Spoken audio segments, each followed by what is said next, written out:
one man cannot destroy our progress. One man can't stop our clean energy revolution. And one man can't go back in time. Only I can do that. President Trump says he's pulling out of the Paris climate agreement. My message to you, Mr. President, is that as a public servant, and especially as a president, your first and most important responsibility is to protect the people. 200,000 people die every year in the US from air pollution.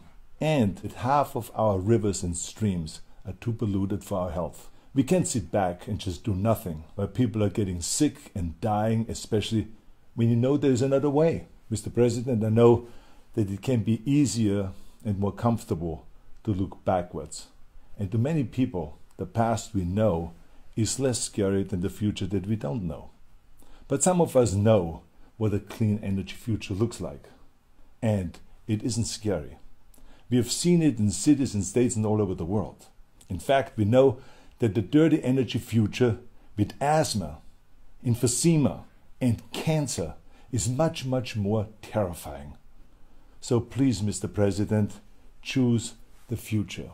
No one remembers the people who told President Kennedy not to go to the moon. We remember the great leaders. The great leaders that don't walk backwards into the past, but great leaders that charge forward towards the future. You see, the people will rise up. Local and state governments will rise up. Other leaders from local government will rise up and fill the void that you are creating.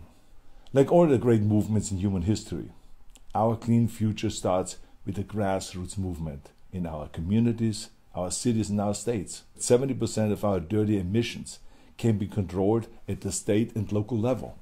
We can't leave it to Washington, D.C. to lead. No, we need to do it ourselves. As a matter of fact, when I was governor of California and Washington failed to lead, we passed the strictest environmental rules in our country. And our economy is now booming.